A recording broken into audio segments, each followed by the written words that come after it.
Clara Dubois, une mère célibataire vivant avec son fils de 8 ans, Léon, dans un petit appartement du quartier de Montmartre à Paris, France, commence à remarquer des changements étranges chez son fils.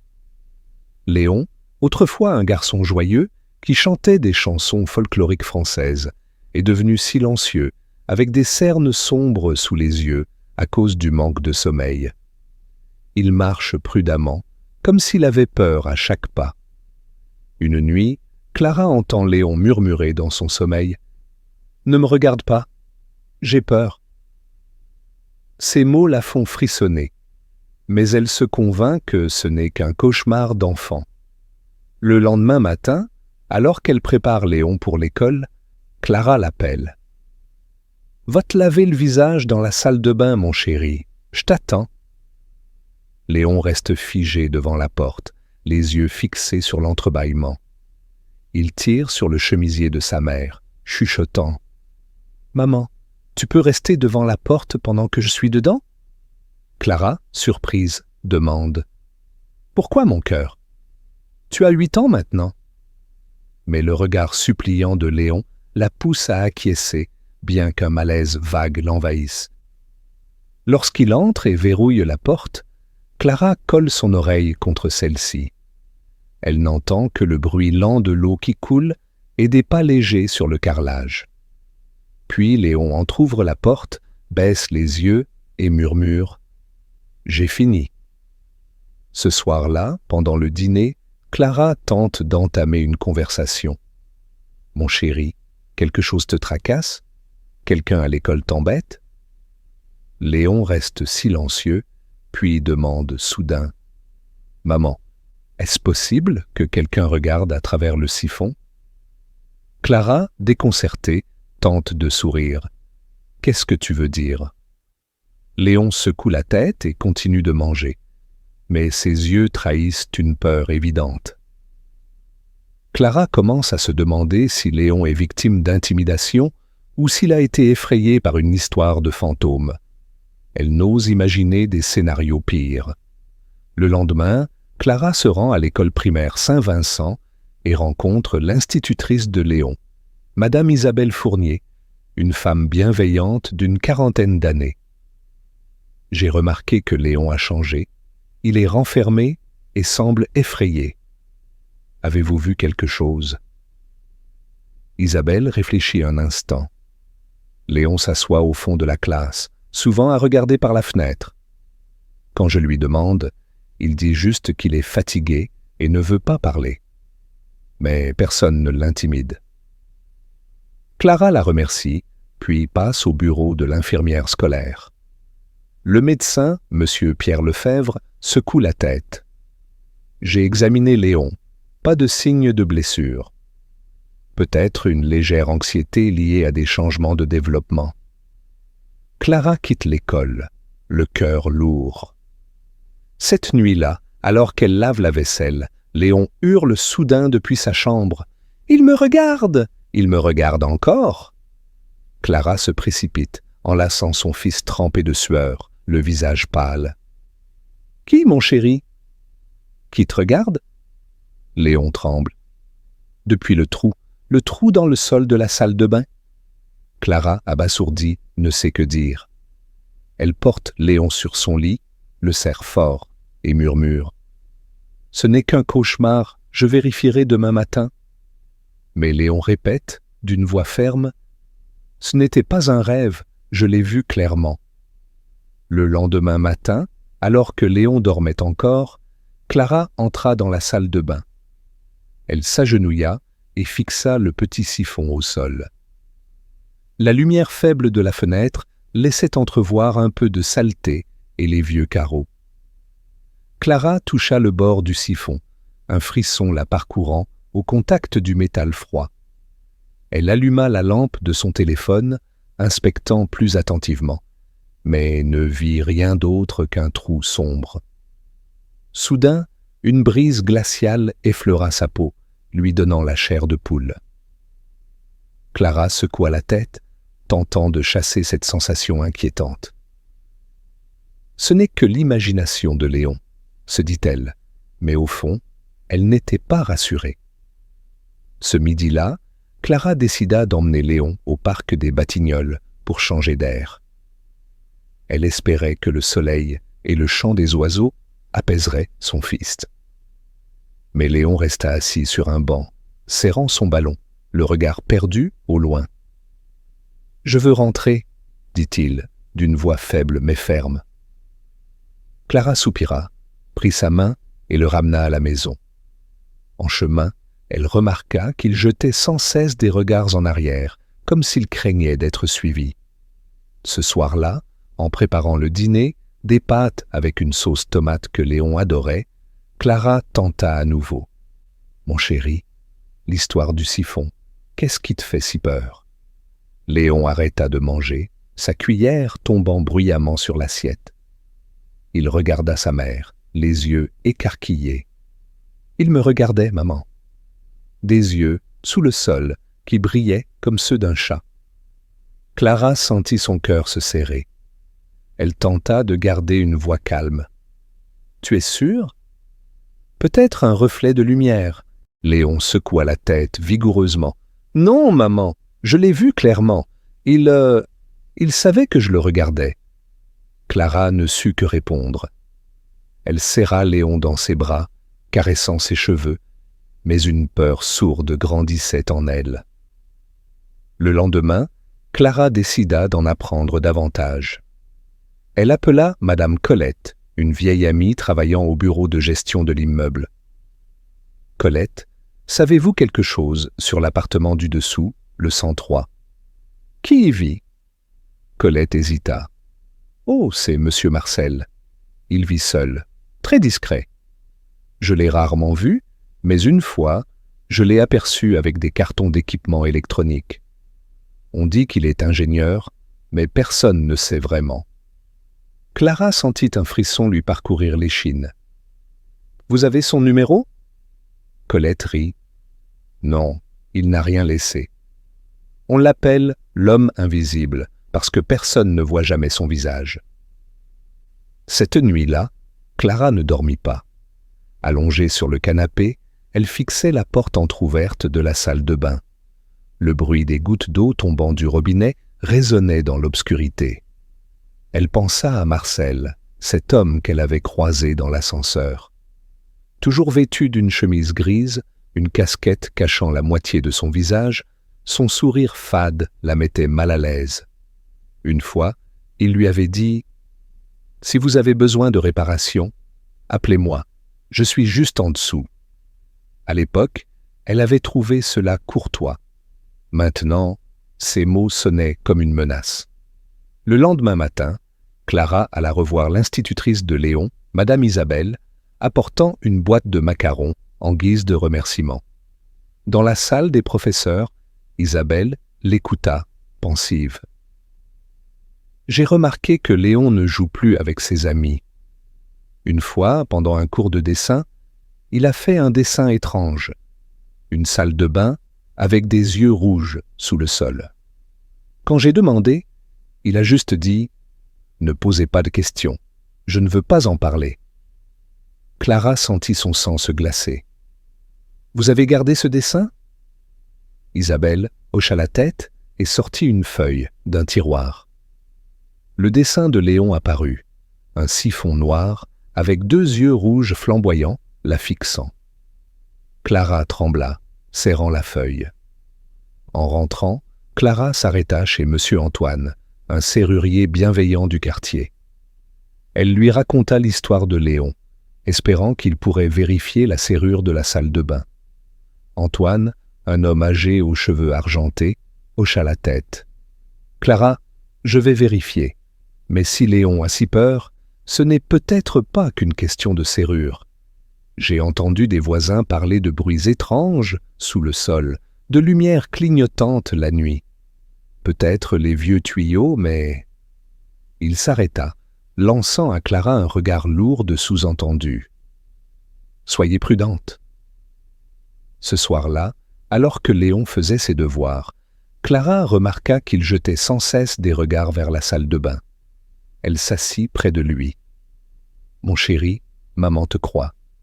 Si tu vois quelque chose, dis-le-moi, d'accord » Léon hocha la tête, mais ses yeux restaient inquiets. Soudain, la lumière de la salle de bain clignota plusieurs fois avant de s'éteindre. Léon cria, sautant dans les bras de sa mère. « C'est lui, maman, il ne veut pas que j'allume la lumière. » Clara le serra fort, un froid glacial l'envahissant. Elle savait que ce n'était plus une simple imagination d'enfant. Quelque chose n'allait vraiment pas dans leur appartement. Clara décida d'installer une petite caméra dans le salon pour surveiller. Elle appela aussi Jean-Paul, un ancien policier à la retraite, vivant en banlieue parisienne. Jean-Paul écouta son récit, la voix grave. « Clara, ne prends pas cela à la légère. Si Léon dit avoir vu quelque chose, il n'a peut-être pas tort. Je vais vous mettre en contact avec un plombier de confiance, Monsieur Dubois.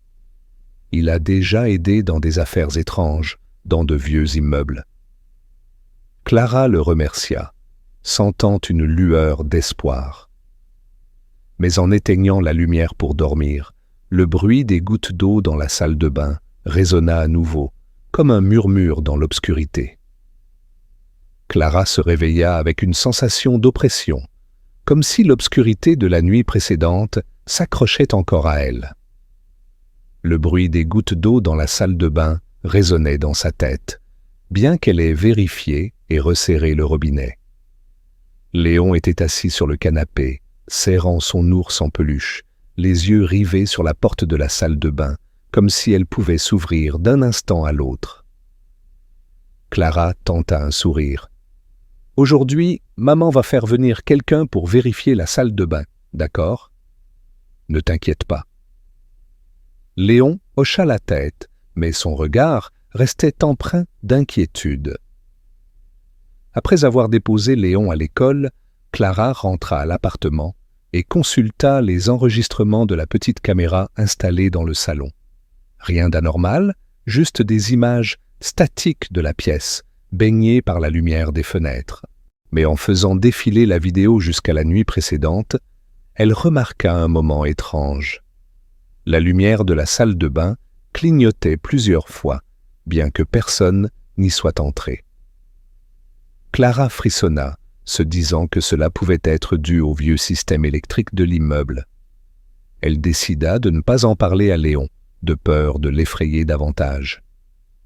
À midi, Clara retrouva Jean-Paul, son ami ancien policier, dans un petit café du Marais. Jean-Paul, un homme d'une 60aine d'années aux cheveux poivre et sel et au regard perçant, écouta son récit. « Clara, les vieux immeubles parisiens ont souvent des problèmes de plomberie ou d'électricité, mais si Léon dit avoir vu des yeux sous le siphon, ce n'est pas forcément son imagination. Les enfants sont plus sensibles que les adultes, ils perçoivent des choses qu'on ignore souvent. » Il lui tendit une carte de visite de Monsieur Dubois, un plombier réputé du quartier de Belleville. Il a travaillé avec la police sur des affaires inhabituelles. Appelez-le, et s'il y a quoi que ce soit d'étrange, prévenez-moi immédiatement. En rentrant, Clara passa par le couloir menant à l'appartement 103 où vivait Marcel, le voisin mystérieux. La porte était fermée, couverte d'une fine couche de poussière sur la poignée. Clara s'arrêta, le cœur battant. Elle se rappela une rencontre avec Marcel dans l'ascenseur, quelques mois plus tôt. Il portait une casquette cachant la moitié de son visage, des lunettes de soleil malgré l'intérieur et un sac lourd. Lorsqu'elle l'avait salué, il avait simplement hoché la tête, disant d'une voix grave: « Vous vivez au 203, c'est ça? Si vous avez besoin de réparation, appelez-moi. » À l'époque, elle l'avait trouvé aimable. Maintenant, ce souvenir lui donnait des frissons. Cet après-midi-là, Clara emmena Léon chez Madame Sophie, une voisine âgée du dernier étage, pour qu'il joue avec son chat pendant qu'elle attendait Monsieur Dubois. Sophie, une veuve aimable aux cheveux argentés relevés en chignon, servit du thé à Clara. Léon semble bien triste, Clara. Que se passe-t-il? Clara hésita, puis raconta les peurs de Léon. Sophie fronça les sourcils. J'ai entendu des gens de l'immeuble parler de Marcel. Il sort rarement, mais une fois, je l'ai vu rentrer avec des boîtes d'équipement, comme du matériel technologique. On l'appelle l'homme invisible, car personne ne connaît vraiment son visage. Un coup à la porte interrompit leur conversation. Monsieur Dubois, un homme d'une cinquantaine d'années au sourire chaleureux et à la voix grave, entra. Il portait une grande boîte à outils et une lampe torche industrielle. « Madame Clara, Jean-Paul m'a briefé. Montrez-moi la salle de bain. » Clara acquiesça et le guida dans la petite pièce. Léon, qui jouait avec le chat, se leva soudain, agrippant la main de sa mère. « Maman, ne le laisse pas ouvrir le siphon. » Clara caressa ses cheveux. « Tout va bien, monsieur Dubois va juste vérifier. Reste avec madame Sophie, d'accord ?» Dans la salle de bain, Dubois s'agenouilla, alluma sa lampe et examina le siphon. Il fronça les sourcils, sortit une tige métallique fine de sa boîte à outils et écarta délicatement la saleté. « Ce trou n'est pas normal, » marmonna-t-il. Clara, derrière lui, sentit son cœur s'accélérer. « Que voulez-vous dire ?» Dubois ne répondit pas d'immédiatement.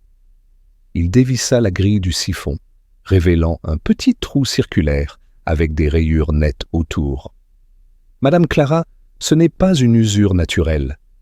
Quelqu'un a percé depuis le dessous. Et regardez ça. » Il pointa une petite marque gravée, comme taillée au couteau. Clara sentit sa tête tourner. « Percé depuis le dessous ? Mais l'appartement d'en bas est vide, non ?» Dubois se releva, le visage grave.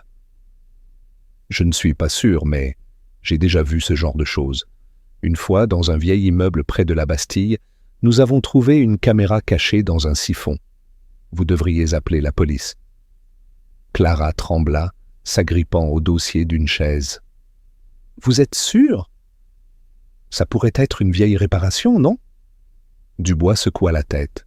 « Je fais ce métier depuis 30 ans. Ce n'est pas un hasard. Et il y a autre chose. » Il dirigea sa lampe sous le lavabo, révélant un fil fin, presque invisible, courant le long du tuyau. Ce fil n'appartient pas au système de l'immeuble. Ça pourrait être un câble de transmission. Clara sentit son souffle se couper. Elle se rappela les yeux décrits par Léon, ses murmures à propos d'un regard. Elle courut dans le salon, serra Léon dans ses bras. « Maman, qu'est-ce qu'il y a ?» demanda-t-il, la voix tremblante. Clara força un sourire. « Rien, mon chéri, je veux juste te faire un câlin. » Mais au fond d'elle, la peur était devenue réalité. Quelqu'un ou quelque chose observait son fils. Ce soir-là, Clara appela Jean-Paul pour lui raconter les découvertes de Dubois. Jean-Paul, d'une voix sévère, répondit « Clara, ne touchez à rien dans la salle de bain. Demain, je contacterai l'inspecteur Émile Laurent, un ami à la préfecture de police de Paris. Ce soir, verrouillez bien la porte. » Clara hocha la tête à travers le téléphone, bien qu'il ne puisse la voir. Elle ajouta un verrou supplémentaire, tira les rideaux et serra Léon contre elle, sur le canapé pour dormir. Mais toute la nuit, elle resta éveillée, l'oreille tendue au moindre bruit. Un sifflement léger venant de la salle de bain la fit sursauter, mais en vérifiant, elle ne trouva que l'obscurité silencieuse. Le lendemain matin, Léon se réveilla, les yeux toujours cernés. Il chuchota. « Maman, cette nuit, j'ai entendu un bruit sous le sol, comme si quelqu'un tapait. » Clara le serra dans ses bras, tentant de le rassurer. « C'était sûrement les tuyaux, mon chéri. Aujourd'hui, la police va vérifier. » Mais en regardant les yeux de Léon, elle savait qu'il ne croyait pas ses paroles. Et au fond, Clara non plus ne se croyait pas. Quelque chose se cachait juste sous leur appartement et elle était déterminée à découvrir la vérité pour protéger son fils. Le lendemain matin, Clara se réveilla avec une sensation d'angoisse persistante. Elle vérifia à nouveau les verrous de la porte et la caméra installée dans le salon, mais rien d'anormal n'apparut. Léon était recroquevillé sur le canapé, serrant son ours en peluche, les yeux fixés sur la porte de la salle de bain, comme si elle risquait de s'ouvrir à tout moment. Clara caressa ses cheveux, s'efforçant de garder une voix calme. « Mon chéri, aujourd'hui, la police va venir. Maman va tout régler, d'accord ?» Léon hocha la tête, mais son regard restait chargé d'inquiétude. L'inspecteur Émile Laurent, un homme grand aux cheveux poivre et sel et à la voix grave et rassurante, arriva accompagné d'une jeune officière, le sergent Camille Dubois, sans lien de parenté avec le plombier. Émile écouta Clara relater les événements, de la peur de Léon aux découvertes de M. Dubois. Il prit des notes avec soin, le visage grave. « Madame Clara, nous allons inspecter votre appartement et le 103 en dessous. Mais je vous demande, à vous et à votre fils, de quitter les lieux temporairement pour votre sécurité. » Clara acquiesça, bien que son esprit soit en proie à la confusion. Elle appela Madame Sophie pour lui demander de garder Léon quelques heures.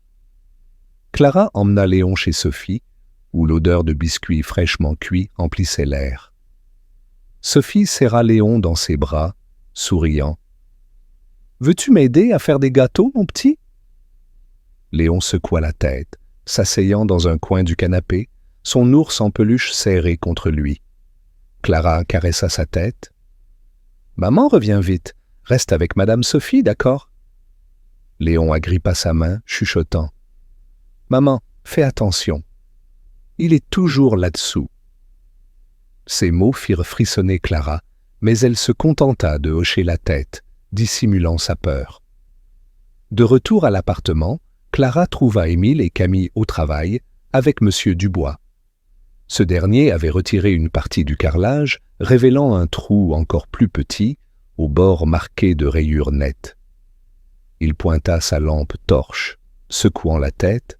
« Madame Clara, comme je l'ai dit, ce n'est pas un hasard. Quelqu'un a percé depuis le 103 et ce fil. » Il tira délicatement un câble fin, presque invisible, courant le long du tuyau. C'est un câble de transmission, peut-être pour une caméra ou un dispositif d'enregistrement. Émile s'agenouilla, examinant attentivement. Il nota un numéro de série sur le fil avec un stylo. « Nous devons entrer dans le 103 immédiatement. Madame Clara, savez-vous quelque chose sur le locataire de cet appartement ?» Clara raconta ce qu'elle savait de Marcel, l'homme discret surnommé l'homme invisible. Émile hocha la tête. « Nous allons demander un mandat de perquisition. Mais d'abord, je veux en voir plus ici. » Camille, portant des gants en caoutchouc, inspecta sous le lavabo. Elle s'arrêta, fronçant les sourcils. « Inspecteur, regardez ça. » Elle désigna un petit morceau de métal coincé dans un coin du tuyau, comme s'il y avait été oublié. Émile utilisa une pince pour le récupérer. C'était un fragment d'enveloppe de caméra miniature, brillant sous la lumière. Clara sentit sa tête tourner. « Une caméra ? Une vraie caméra dans ma salle de bain ?» Émile ne répondit pas immédiatement, mais son regard en disait long. Il plaça le fragment dans un sac de preuves, la voix grave. « Madame Clara, je pense que vous et votre fils devriez passer la nuit ailleurs. Nous allons sceller cet appartement. » Clara hocha la tête, mais ses yeux restaient fixés sur le siphon. L'image des yeux décrits par Léon hantait son esprit, la faisant trembler. Émile posa une main sur son épaule. « Nous trouverons qui est derrière tout ça.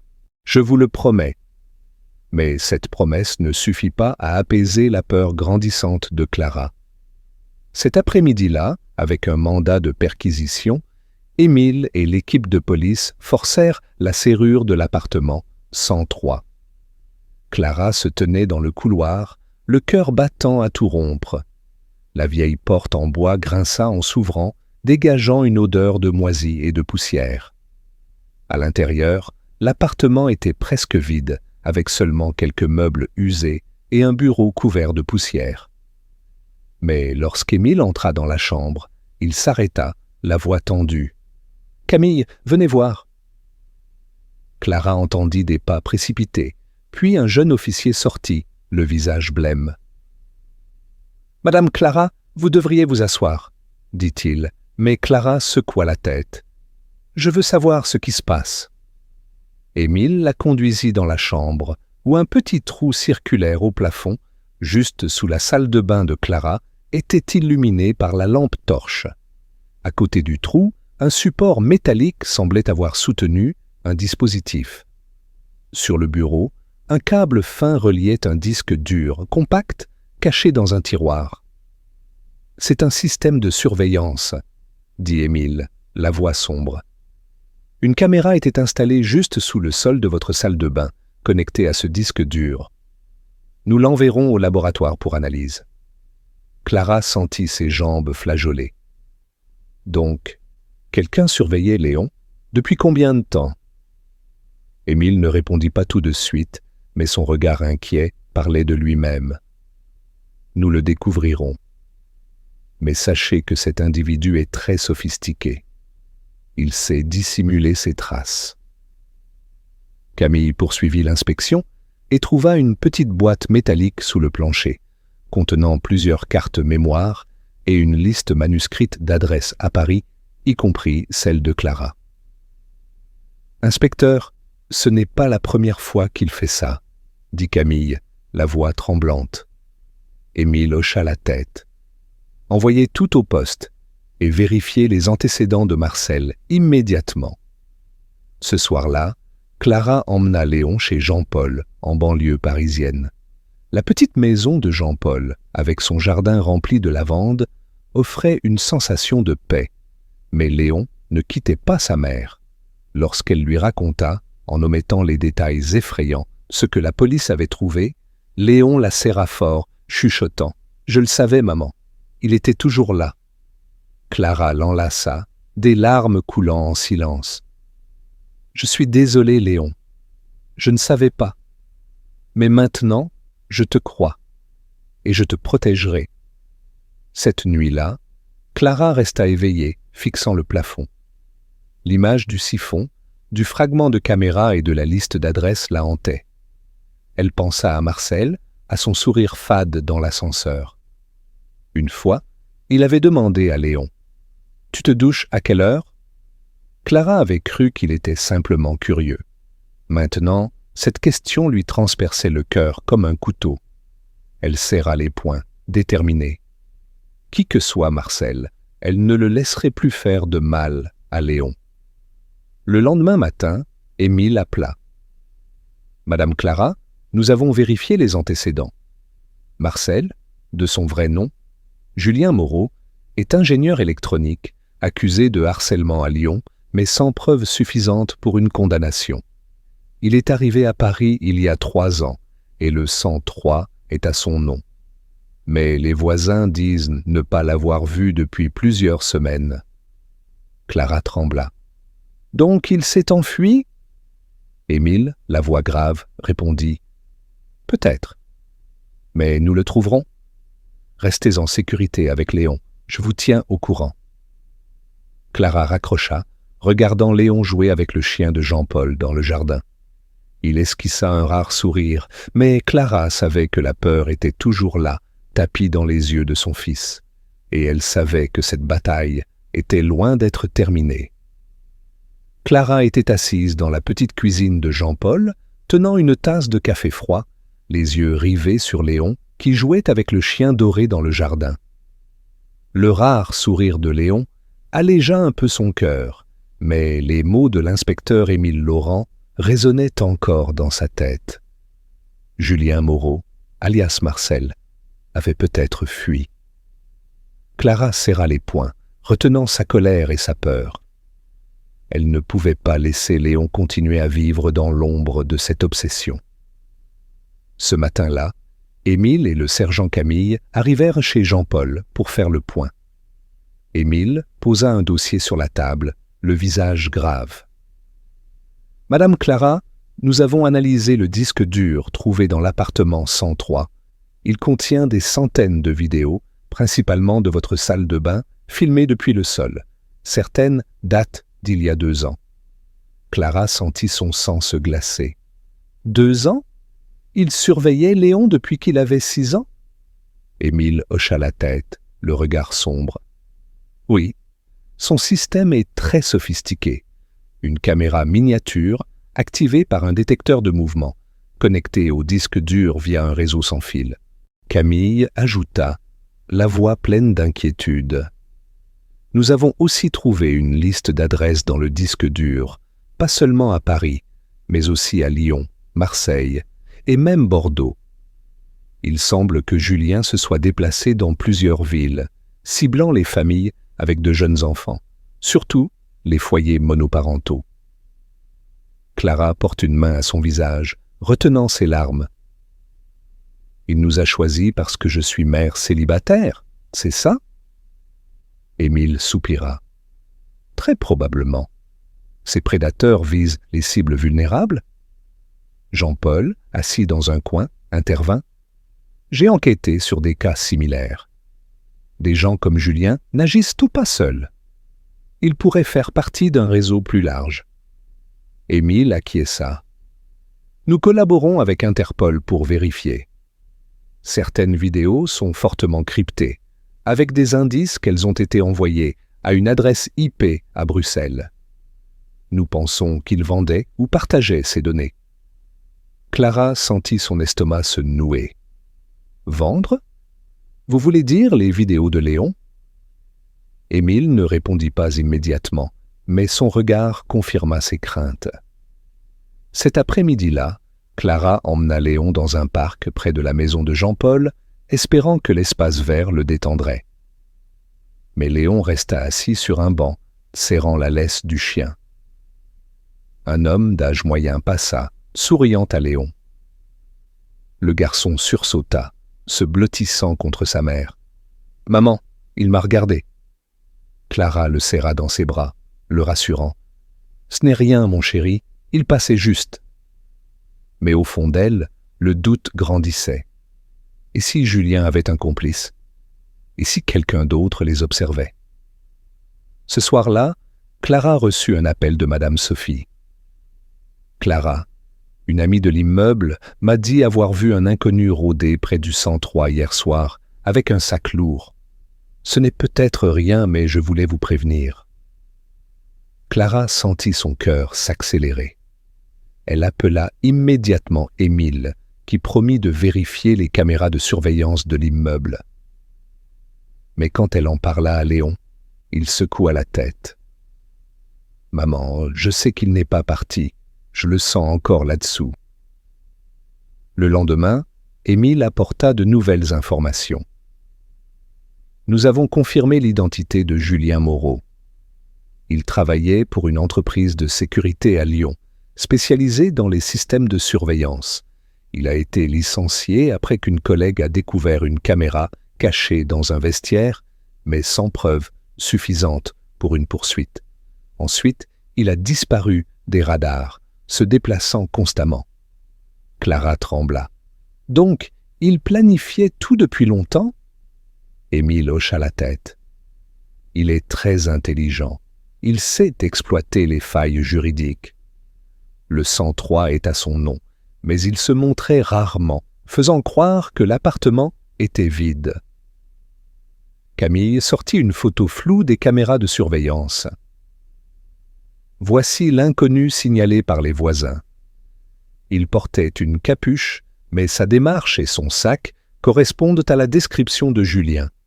Il est peut-être revenu récupérer quelque chose. » Clara regarda la photo, le cœur battant. Elle se rappela le sourire fade de Julien dans l'ascenseur, son regard froid qui semblait la transpercer. S'il est revenu, ça veut dire qu'il n'a pas abandonné, murmura-t-elle. Émile posa une main sur son épaule. « Madame Clara, je sais que vous avez peur, mais nous élargissons l'enquête. Nous avons contacté la police à Bruxelles et envoyé les données du disque dur à notre équipe numérique. Si Julien est encore en France, nous le trouverons. » Clara hocha la tête, mais la peur ne se dissipait pas. Elle pensait à Léon, aux nuits où il se réveillait en sueur, hurlant à cause des yeux. Elle ne pouvait pas laisser son fils vivre dans cette peur. Ce soir-là, Clara et Léon dormirent dans le salon de Jean-Paul, sur un matelas au sol. Léon se blottit contre sa mère, chuchotant. « Maman, s'il revient, tu feras quoi ?» Clara caressa ses cheveux, la voix ferme. « Je ne le laisserai pas te faire du mal, je te le promets. » Mais lorsque les lumières s'éteignirent, un sifflement léger, comme un bruit de tuyau, la fit sursauter. Clara serra la main de Léon, les yeux grands ouverts dans l'obscurité. Elle savait que cette lutte était loin d'être terminée, et elle devait être plus forte que jamais pour protéger son fils. Clara se réveilla dans le salon de Jean-Paul, la lumière tamisée des fenêtres, éclairant le visage endormi de Léon, blotti à ses côtés, serrant toujours son ours en peluche. Le sifflement entendu la nuit précédente la hantait, comme un rappel que la menace n'avait pas disparu. Elle consulta son téléphone et vit un message d'Émile. « Nous analysons davantage les données du disque dur. Restez là avec Léon. Mise à jour bientôt. » Clara soupira, posant le téléphone, déterminée à cacher son anxiété à Léon. Ce matin-là, Clara emmena Léon chez la docteure Sophie Moreau, une psychologue pour enfants renommée à Paris, recommandée par Jean-Paul.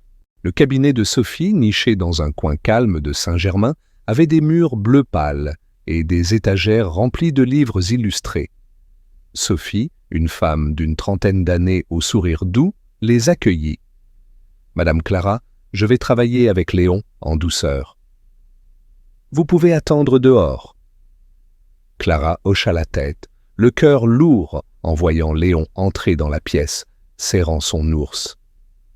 Dans le cabinet, Sophie tendit à Léon une boîte de crayons de couleur et du papier. « Léon, veux-tu dessiner ce qui te fait peur ?» Léon hésita, puis prit un crayon et dessina une salle de bain avec un siphon noir au centre. Sous le siphon, il traça 2 yeux brillants, fixant vers le haut. Sophie observa, la voix douce. « Quand as-tu vu ces yeux ?» Léon murmura. « La première fois, c'était en prenant mon bain. Je n'ai pas crié parce que maman était au téléphone. La deuxième fois, ils m'ont regardé longtemps, comme s'ils étaient en colère. J'ai éteint la lumière et ils ont disparu. » Sophie hocha la tête, prenant des notes avec soin. Dans la salle d'attente, Clara serrait les mains, les yeux fixés sur l'horloge. Lorsque Sophie sortit après 40 minutes, son visage était sérieux. « Madame Clara, Léon n'invente rien. Il se souvient précisément des détails, les yeux, la sensation d'être observé. Il a aussi dit que l'homme d'en bas lui a demandé à quelle heure il prenait son bain dans l'ascenseur. Léon avait peur de le dire, pensant que vous ne le croiriez pas. » Clara porte les mains à son visage, les larmes coulant. « Je n'ai pas protégé mon fils. Je pensais que c'était juste un cauchemar. » Sophie posa une main sur son épaule. Personne ne s'attend à ce qu'un voisin fasse cela. Mais Léon est très courageux. Il a besoin que vous lui fassiez confiance pour surmonter cela. De retour chez Jean-Paul, Clara serra Léon dans ses bras, murmurant « Je suis désolée de ne pas t'avoir cru plus tôt. Désormais, je t'écouterai toujours. » Léon se blottit contre elle, la voix faible. « J'avais peur que tu me grondes pour avoir inventé. » Clara embrassa son front, le cœur douloureux. Elle jura de tout faire pour aider Léon à retrouver un sentiment de sécurité.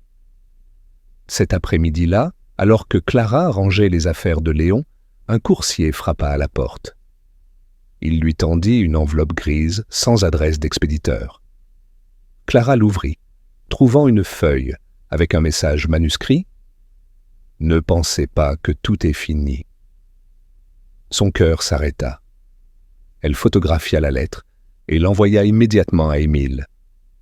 1 heure plus tard, Émile et Camille arrivèrent, examinant l'enveloppe. Pas d'empreinte, pas de timbre. Quelqu'un l'a déposée directement, dit Camille, la voix inquiète. Émile regarda Clara. Julien pourrait avoir un complice. Nous vérifierons les caméras du couloir et interrogerons les voisins. Léon, dans un coin de la pièce, entendit la conversation. Il courut vers sa mère, saisissant sa main. « Maman, c'est lui. J'ai vu cette écriture sur un post-it dans l'ascenseur, rappelant à maman de fermer la porte de la cuisine en cuisinant. » Clara, stupéfaite, serra son fils plus fort. Émile fronça les sourcils. « Si c'est vrai, Julien a peut-être laissé un contact dans l'immeuble. Nous renforcerons la surveillance. » Ce soir-là, Clara ne dormit pas. Assise sur le canapé, elle fixait la porte d'entrée, le téléphone à la main. Jean-Paul, remarquant sa tension, lui apporta une tisane de camomille. « Clara, vous ne pouvez pas laisser la peur vous contrôler. Léon a besoin de votre force. » Clara hocha la tête, mais au fond, elle se sentait comme en lutte contre une ombre invisible. Elle pensait à la lettre, aux yeux dessinés par Léon, au sourire froid de Julien. Était-il vraiment en fuite ou se cachait-il encore quelque part? Le lendemain matin, Émile appela. « Nous avons découvert que Julien était en contact avec un compte e-mail crypté à Bruxelles. Il pourrait appartenir à un réseau plus vaste.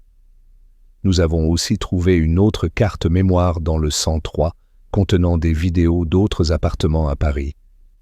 Certaines victimes sont des enfants. » Clara trembla. « Combien d'enfants a-t-il ciblé ?» Émile, la voix grave, répondit « Nous ne savons pas encore précisément, mais Interpol est impliqué. Restez chez Jean-Paul avec Léon, nous vous protégerons. » Cet après-midi-là, Clara ramène Léon chez Sophie. Lors de la séance, Léon dessina une nouvelle image. Une petite maison sous un ciel bleu, mais sous le sol, les yeux rouges persistaient. Sophie regarda Clara, murmurant « Il essaie d'affronter sa peur, mais cela prendra du temps. Soyez patiente. » Clara hocha la tête, mais en voyant le dessin, son cœur se serra. La peur de Léon n'était pas seulement un souvenir, elle vivait encore, comme une ombre refusant de s'estomper. En rentrant, Léon prit la main de sa mère, la voix faible. « Maman, si je crie, est-ce qu'il disparaîtra ?» Clara le serra dans ses bras, retenant ses larmes. « Il ne peut plus te faire de mal. Maman, la police et Jean-Paul te protégeront. » Mais lorsque la nuit tomba, un léger tapotement quelque part dans la maison la fit sursauter. Elle vérifia les fenêtres et les portes, mais ne trouva rien. Le doute d'un complice de Julien grandissait, et Clara savait qu'elle devait affronter cette obscurité, non seulement pour elle, mais pour Léon. Clara était assise dans la petite pièce de Jean-Paul, la lumière douce d'une lampe de bureau éclairant son visage fatigué. Léon dormait profondément sur le canapé, serrant son ours en peluche. Le téléphone vibra, brisant le silence. L'inspecteur Émile Laurent appelait, sa voix pressante. « Madame Clara, nous avons arrêté Julien Moreau. Il a été repéré dans une petite ville près de Nice avec un sac rempli de matériel technologique. Le procès aura lieu bientôt. Vous et Léon devez vous préparer à témoigner. » Clara sentit son cœur s'accélérer. Elle serra les poings, murmurant « Enfin !» Mais au fond d'elle, elle savait que confronter Julien ne serait pas facile. Quelques jours plus tard, Clara et Léon retournèrent à Paris pour préparer le procès. Ils logèrent dans un appartement sécurisé fourni par la police. Léon parlait peu, mais ses yeux n'étaient plus aussi terrifiés qu'avant. Clara le serra dans ses bras, chuchotant « Tu n'as plus à avoir peur. Il ne te fera plus de mal. » Léon hocha la tête, mais ses mains tremblaient encore à l'évocation de Julien. Le jour du procès, au tribunal correctionnel de Paris, l'atmosphère était lourde. Dehors, une foule de journalistes, de maires et d'anciens voisins de l'immeuble s'étaient rassemblés, brandissant des pancartes réclamant justice. Clara, vêtue d'une simple chemise blanche, tenait fermement la main de Léon en entrant dans la salle d'audience. Léon portait une chemise bleue, ses petites mains crispées, les yeux fixés sur la porte par laquelle Julien allait apparaître. Émile, Camille, la docteure Sophie Moreau et Madame Sophie étaient présents, assis derrière eux, offrant un soutien silencieux. La porte s'ouvrit et 2 officiers escortèrent Julien. Il était plus maigre, les cheveux en désordre, mais son regard restait glacial.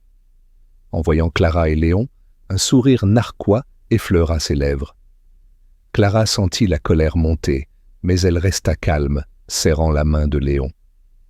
Le garçon ne baissa pas les yeux, au contraire, il fixa Julien, le regard déterminé. Clara murmura « Tu es si courageux ».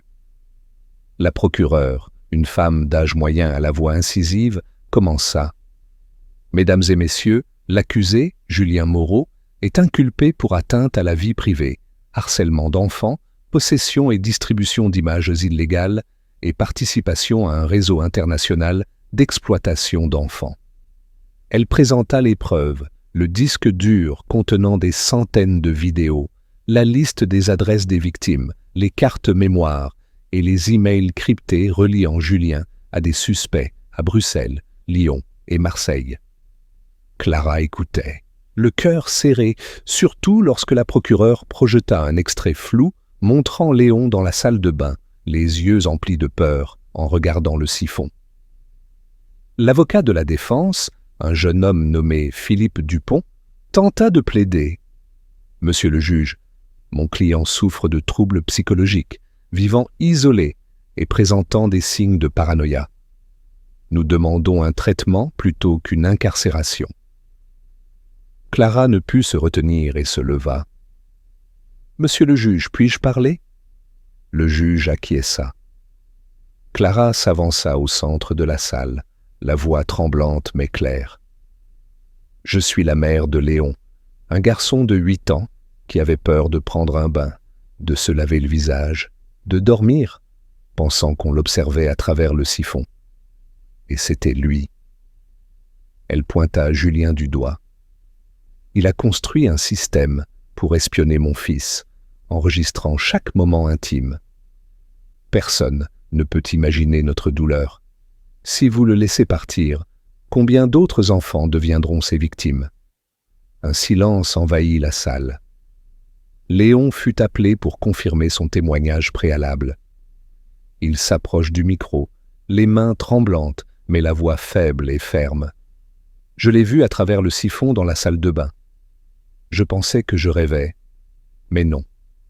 Il me regardait. » Le juge demanda doucement. « As-tu encore peur ?» Léon marqua une pause, fixa Julien, puis répondit « J'ai encore peur, mais maintenant, il ne me voit plus. » La salle resta muette, puis des applaudissements discrets résonnèrent. Clara cacha son visage, les larmes coulant. Pendant la pause, Madame Sophie serra Clara dans ses bras, murmurant « Léon est plus fort que nous tous. » Sophie Moreau ajouta « Vous aussi, Clara. » Émile posa une main sur son épaule. « Après aujourd'hui, vous reprendrez une vie normale. » Mais Clara savait que, même si Julien était condamné, la cicatrice dans le cœur de Léon ne guérirait pas facilement. L'après-midi, le juge prononça le verdict. L'accusé Julien Moreau est condamné à 20 ans de prison sans possibilité de libération anticipée, assortie d'une surveillance spéciale après sa peine. Tous ces équipements technologiques seront confisqués et remis à Interpol. Le marteau retentit. Julien resta immobile, et pour la première fois, Clara vit une lueur de peur dans ses yeux. La foule dehors exulta lorsqu'il fut emmené, mais Clara se contenta de serrer Léon, murmurant « Tu as gagné, Léon ?» Ce soir-là, Clara et Léon retournèrent à l'appartement temporaire. Léon dessina une nouvelle image, une maison sous un ciel bleu, sans yeux rouges. Clara l'enlaça, soulagée, mais la lettre de menace la hantait encore. Elle appela Émile, demandant « Est-il possible qu'il ait un complice ?» Émile, la voix grave, répondit « Nous enquêtons. Certains emails de Julien mènent à un suspect à Bruxelles, peut-être un acheteur des vidéos. Nous ne nous arrêterons pas. » Cette nuit-là, Léon dormit paisiblement, mais Clara resta sur le canapé, les yeux fixés sur la porte. Elle pensa aux autres victimes, aux enfants, ignorant qu'ils étaient surveillés. Elle consulta son téléphone, lisant les articles sur l'affaire. Les journaux qualifiaient Léon de garçon courageux et Clara de symbole des mères luttant pour la justice.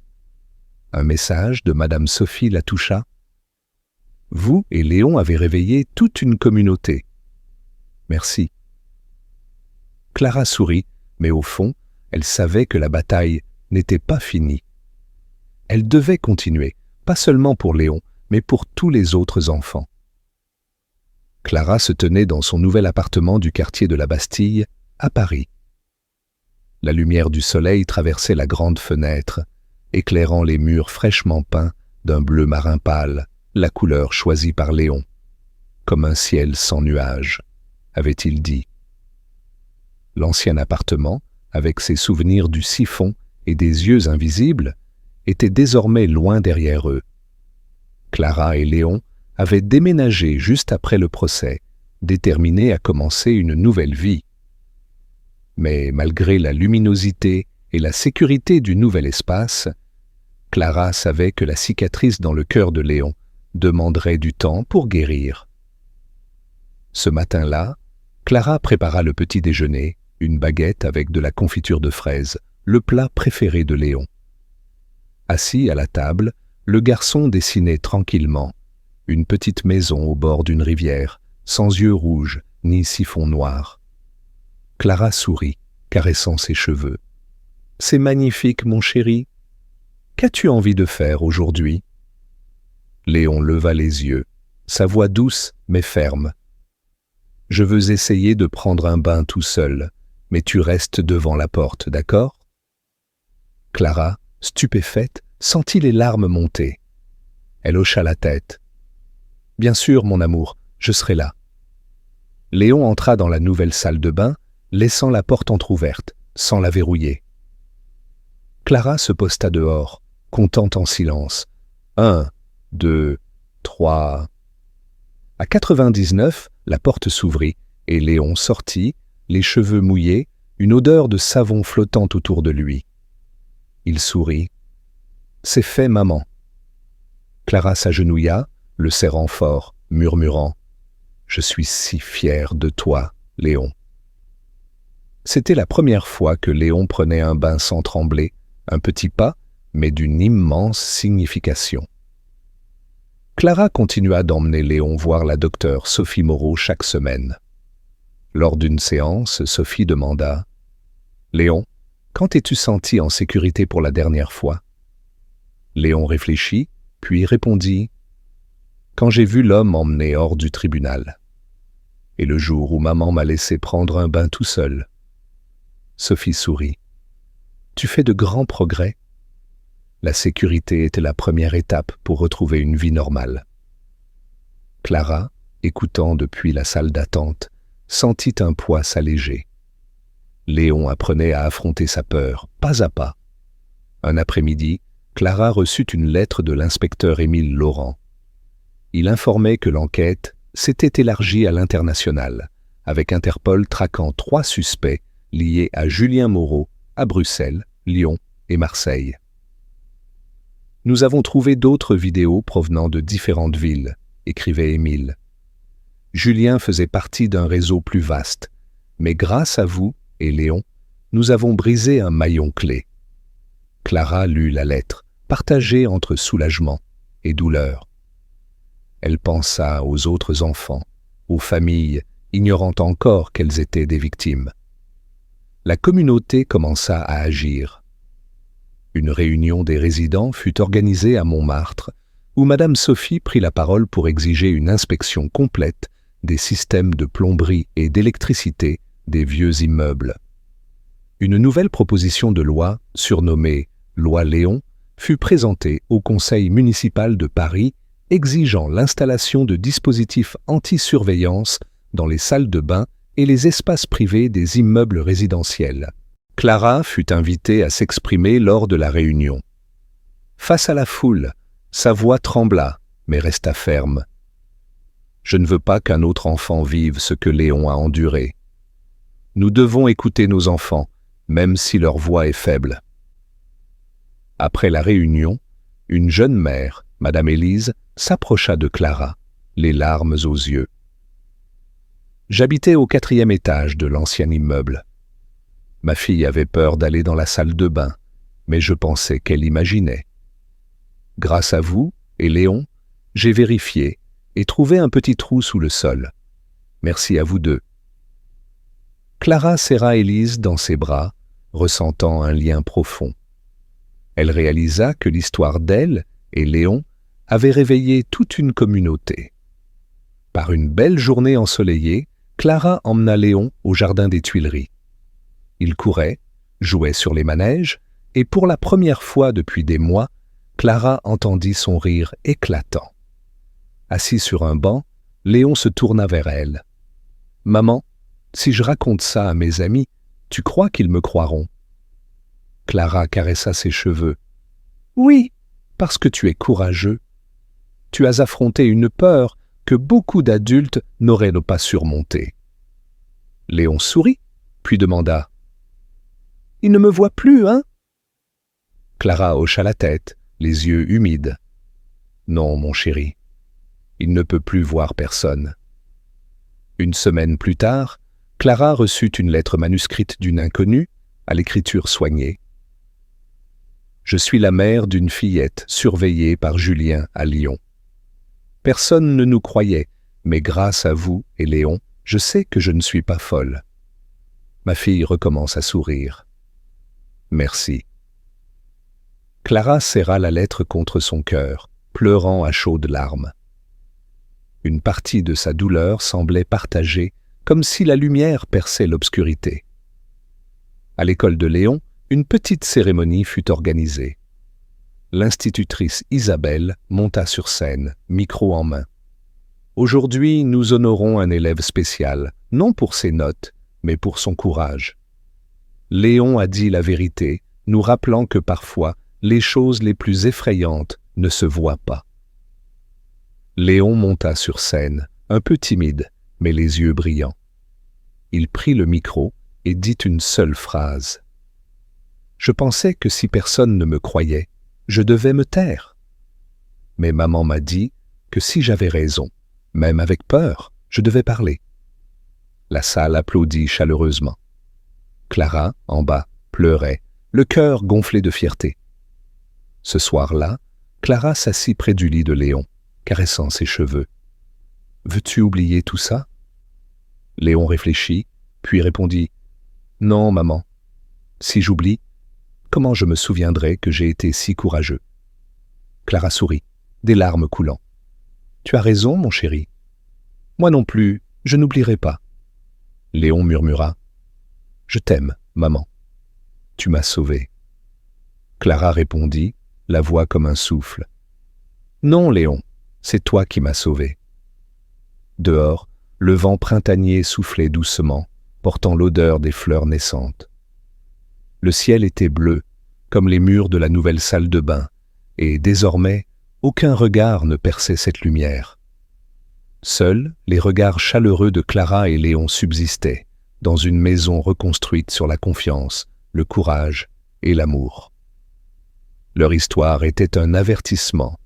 La peur des enfants n'est pas toujours imaginaire, mais parfois un cri silencieux que les adultes doivent entendre avec leur cœur. Merci à tous d'avoir suivi l'histoire émouvante de Clara et Léon. Si vous avez aimé cette histoire et souhaitez découvrir d'autres contenus captivants, n'hésitez pas à cliquer sur « J'aime » pour nous soutenir. Pensez aussi à vous abonner à la chaîne et à activer la cloche pour ne manquer aucune nouvelle vidéo ou histoire. Votre soutien est notre plus grande motivation.